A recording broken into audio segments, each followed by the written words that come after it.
Bom dia, Adriana, tudo bem? Bom dia, Carol. Bom dia, Raíssa, todos os ouvintes. Tudo bem com vocês? Tudo certo. Dri, de olho na formação do novo governo, ontem tivemos novidades, efetivações também, né? Equipe de transição de Tarcísio de Freitas anunciou 3 novos secretários que irão compor o governo que assume em 1º de janeiro. Entre os indicados estão o deputado bolsonarista capitão Guilherme Muraro Derrite, que já estava ali na Bolsa de Apostas, deve ser o responsável pela pasta de segurança pública. Quem mais foi confirmado ontem? O Derrite foi confirmado, então, ele estava disputando ali com outros dois nomes fortes também, um ex-secretário, Antônio Ferreira Pinto, e também o atual chefe do CEAGESP, o Coronel Melo, né? Ele acabou, então, sendo o escolhido de Tarcísio, porque ele estava próximo do governador eleito ao longo de toda a campanha, e segundo Tarcísio tem falado para os aliados mais próximos, Derrite tem se moldado um pouquinho no sentido de que não tem sido mais, não tem atuado mais como um bolsonarista raiz, um bolsonarista radical que Tarcísio não quer ao seu lado no governo a partir do ano que vem. Derrite, no entanto, ele sempre discursou contra as câmeras nos uniformes da PM. Então, isso é Sim. uma coisa que a gente tem sempre que deixar assim, alerta, né? Foi uma promessa de Tarcísio, primeiro era acabar, depois era rever, hoje a gente não sabe muito bem o que é, né? Mas há uma promessa que foi aprovada nas urnas de se, de alguma maneira, se mexer nesse programa. A gente não entende por quê, né? Já que Tarcísio se diz um técnico e os números mostram que é um programa de sucesso aqui em São Paulo em todos os sentidos, né? Em vários Diminuiu. estados acabou também sendo adotado, né? E isso, muitos estados copiaram, né? Que, aliás, não é, ninguém inventou a roda aqui, né, Sim. Carol? Polícias do mundo todo fazem isso, e é até como uma obrigação, né, uma transparência para a gente saber como é a ação policial. E os dados aqui em São Paulo mostram que os próprios policiais têm se beneficiado com essa política, porque o número de PMs mortos em confronto caiu absurdamente, né? Então, fez bem para todo mundo. Mas, Só, enfim, a só- só gente vai uma ver. curiosidade que eu estava lendo uma reportagem essa semana, que até Romeu Zema, recentemente, também adotou as câmeras, né? Um governo associado ao bolsonarismo e recentemente adotou o uso de câmeras nas fardas. Então, é algo que é muito peculiar, né, de São Paulo tirar, se for o caso. Vamos ver se ele muda, né? Se ele tendo mais acesso aos dados e conhecendo, porque ao longo da campanha a gente percebeu que faltava um pouco de conhecimento da parte de Tarcísio sobre o programa, né? Não Uhum. sabia muito bem como funcionava, e é um programa que agora tem utilidade, não só assim na gravação das ações, como a gente imagina de cara, é claro, esse é o principal, mas ele é usado também até para treinar os agentes, né? Porque essas imagens vão para a sala de aula e é possível, então, identificar falhas na ação Hum. policial a partir dessas imagens. Enfim, vamos ver, então, o que o capitão Derrite, que vai ser o futuro secretário de Segurança Pública de São Paulo, qual vai ser a avaliação dele junto com o Tarcísio sobre as câmeras. Acho que esse é o principal ponto a partir de janeiro, né? Outro nome que já era esperado e foi confirmado é o do ex-prefeito Gilberto Kassab. Ele vai ser o nome forte deste governo. A gente estava de olho de qual pasta ele iria ser indicado, né? E ele foi indicado justamente para a Secretaria de Governo. Só para a gente fazer um paralelo, o secretário de governo de João Dória era Rodrigo Garcia, né? Era um nome forte que depois virou o candidato ao seu sucessor. Quer dizer, quem cuida da pasta de governo é quem também determina as ações do governo, também manda no Estado, né? Por quê? Porque controla tudo. Tudo passa pelo secretário de governo, nomeações, assinaturas de contrato, né?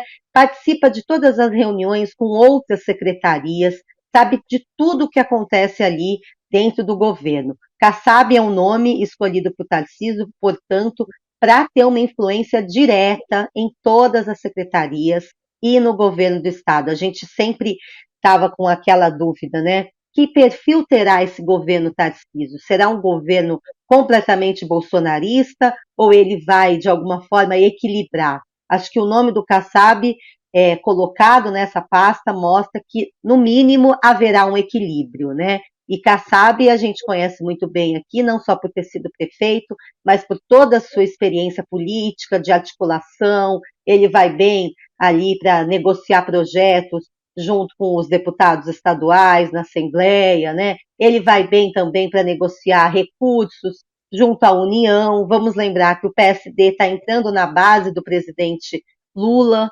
Então, quer dizer, não vai ser um governo também distante do governo federal. A partir dessa escolha, a gente pode também tomar essas conclusões. Tarcísio escolhendo Kassab, ele também abre um canal direto com Lula, que ele vai precisar, como todo governador precisa, para os projetos aqui. E aí, Carol e Raíssa, outros nomes que a gente já havia falado aqui, vocês têm falado no Jornal Eldorado, acho que nenhuma grande surpresa, Roberto de Lucena foi escolhido como secretário de Turismo, uma pasta menor, importante, mas menor, com menos recursos, que foi dada então aos republicanos, o partido de Tarcísio, o partido da Universal, aqui em São Paulo. E me chama a atenção que, olha, Tarcísio já anunciou 9 nomes, né? Desses 9 nomes, um não é secretário, que é o Esper Carlas, o médico infectologista, que foi anunciado como novo presidente do Butantan. Mas outros nomes, só 2 mulheres, né? A gente tem que ficar de olho também, porque houve também uma promessa, né, de que ele ia colocar mais mulheres no governo. Por enquanto, só a Natália Rezende, que é um braço direito dele desde lá dos tempos do Ministério. Ela vai ser a supersecretária, né, de Infraestrutura, Meio Ambiente e Transportes, e também a Inês Coimbra, que não é nenhuma secretária, a Procuradora-Geral do Estado, foi reconduzida ao cargo. 2 nomes só femininos por enquanto, Carol e Raíssa. Bom, Adri, esse pessoal aí, e mais o governador, o vice, todo esse pessoal já vai assumir com um salário maior, porque foi uma das medidas recentemente aprovadas lá pela Assembleia Legislativa. Eu queria que você falasse um pouquinho disso e também de outra medida que agora, nessas últimas horas, foi tomada, a volta da gratuidade para pessoas acima de 60 anos no transporte público. Lá a Alesp também aprovou. A Alesp está generosa, né, gente, nesse final de mandato aí, está aprovando um monte de projeto. Olhando o saldo, né? Um monte de projeto que mexe com o nosso dinheiro, né?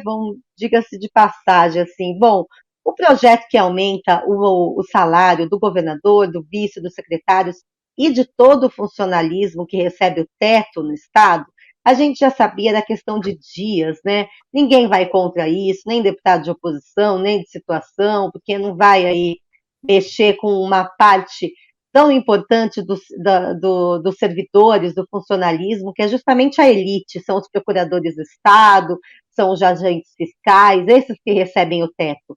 Não é o funcionário da escola, não é o diretor, não é a enfermeira, né? Aliás, os enfermeiros estão ainda nessa busca para conseguir o piso, né? Aqui em São Paulo, então, a partir do ano que vem, o governador vai passar a receber 35.400 reais, 35.400, né? Esse valor vai passar a ser o teto do funcionalismo. Então, quem recebe o teto, procuradores do Estado, automaticamente vão receber também esse aumento. E o impacto vai ser de 1 bilhão e 700 milhões por ano nas contas de São Paulo. Imediatamente, né, vai ser pago a partir de janeiro. E o aumento, acho que a gente nem pode reclamar de um aumento, todo mundo quer aumento, né, Carol? O problema não é o aumento, o problema talvez seja... Oi? 50%, né? 50%. E 50%, Raíssa, representa o dobro da inflação do período. Quem ganha um aumento hoje, que é o dobro da inflação do período, né, gente? A inflação foi exatamente de 24,8%, mais até que o dobro. Então, um aumento muito generoso, né? Pago com dinheiro alheio, né? E a Assembleia aprovou. Da mesma forma, também aprovou um projeto que retorna a gratuidade no transporte público para idosos de 60 a 65 anos. Porque a lei nacional prevê que só idosos a partir de 65 anos tenham acesso livre, né, passo livre no transporte. Aqui em São Paulo, quando Fernando Haddad era prefeito e Geraldo Alckmin, os dois que hoje participam do mesmo governo, né, quando eles determinavam as tarifas aqui em São Paulo, eles então reduziram essa gratuidade, quer dizer, ampliaram a gratuidade reduzindo a idade, né? Então, a partir de 60 anos, já passou a ser gratuito o transporte para os idosos. Quando João Dória assumiu o governo do estado, e então Bruno Covas era prefeito, essa gratuidade foi suspensa, então os idosos de 60 a 65 anos passaram a pagar novamente o transporte, e aí depois de muita crítica, esse foi um dos assuntos da campanha, né? Todos os candidatos aí ao governo, a maioria deles prometeu, Haddad prometeu, Rodrigo Garcia prometeu, e agora cumpriu no finzinho aí, no apagar das luzes do seu mandato, vai retomar essa gratuidade no metrô, nos trens. Eu peguei aqui o valor, cerca de 600 milhões por ano custa essa gratuidade. Então, é uma conta que vai bater ali no orçamento de Tarcísio a partir do ano que vem, juntamente com outras contas, esse aumento de salário, outras benesses aí que Rodrigo Garcia concedeu também durante a campanha eleitoral. Então, olha, gente, Tarcísio entra com um caixa considerável, né? 33 bilhões de reais, está com a dívida de São Paulo baixa, a situação financeira é boa, mas vai entrar também com gastos que ele não estava prevendo. E esse, então, da gratuidade dos idosos, que diga de passagem muito justo, né? Já que pode aumentar o salário do governador, que deixa os idosos, então, andarem no transporte público de graça. Enfim, mas isso tudo custa, e aí ele vai ter que ficar refazendo conta para cuidar do orçamento a partir do ano que vem, gente.